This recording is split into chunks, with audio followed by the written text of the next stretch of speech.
Good evening, Major General Denaro. Thank you for agreeing to speak at this year's Hertford Club Literary Festival on the 1st of July. It's a pleasure to have you speak with us now pre-festival. The title of your talk is Fighting in a Just Cause or Just Fighting. Without giving too much away, could you give us a flavour of your forthcoming talk? Yes. So we're all of us, soldiers, civilians, the whole bang shooter, appalled by the fighting that's going on across the world at the moment. It doesn't seem to be a restful or peaceful place about. And it's always been quite like that. Small wars around the place.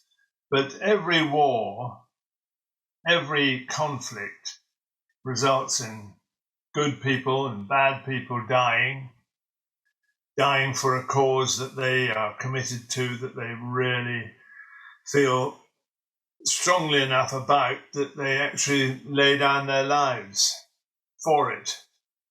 But always in the hope that the future will be better, that they are fighting for something worthwhile.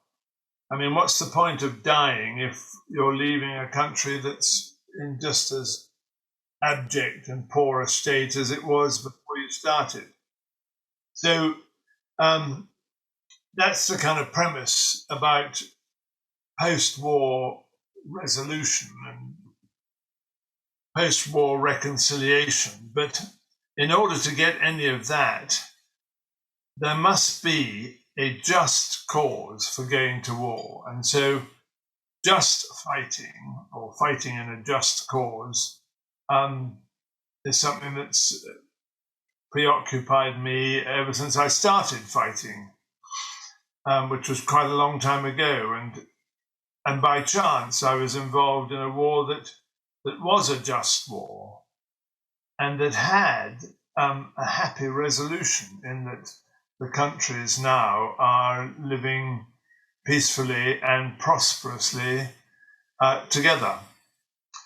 So that was a happy one, but it was very rare that that was the case. And so I have put together, I suppose, a talk that lays down what I would call the principles of fighting in a just cause. And they are the kind of principles that, to be honest, every politician should have on his desk there in big letters before he takes his own country to war. So that's the background to it, Celine, and I hope people will find it interesting. I'm sure they will. Major General, how did a young man from Donegal become the most decorated Irish citizen in the British Army? Whoa, that's too much of an accolade.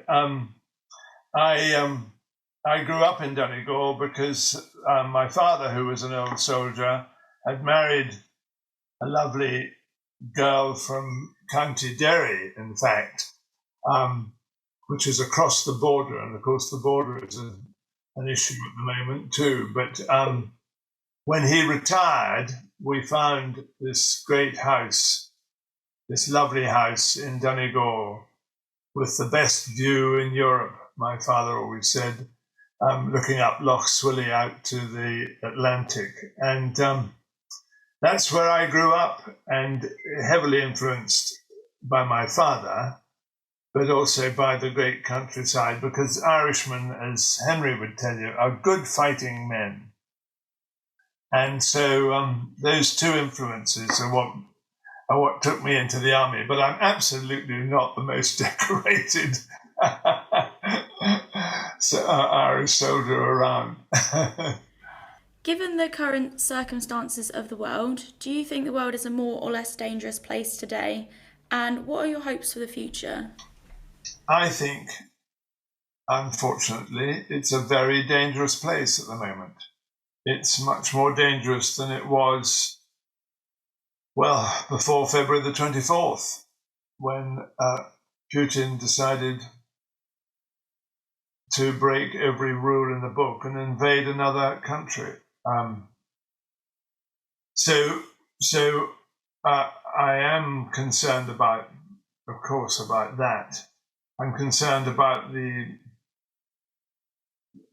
huge unrest that is causing around the world, not just because it's putting a lot of countries into a state of famine, but also it's a hugely unsettling atmosphere in which to conduct global dialogue. And in due course, we were talking about only the other day, we have to envisage Russia coming back into the global community. But how, after this dreadful, appalling, cruel, barbaric invasion, how we can ever accept them back in is a huge question.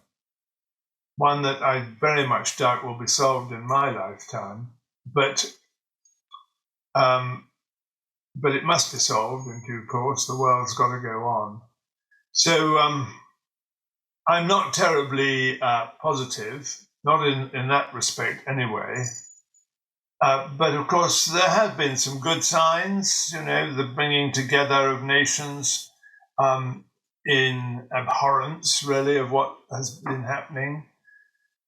But we just need more level-headed politicians, frankly, ones that aren't going to lead us as a nation here into confrontation, really, with our neighbours, as we seem to be bound to do with Brexit and with the Northern Ireland Protocol. We need more level-headedness. We need a more determination for peace from the very highest level, because there can't be a population in the world that wants to be at war. There is nothing worse. There is nothing worse, and having been through and experienced several, than war. All people really want is to live in peace. And so that would be my one string towards a hopeful future, that everybody wants peace. Well, thank you, Major General Denaro. It has been a pleasure to speak with you, and we're all excited to have you here.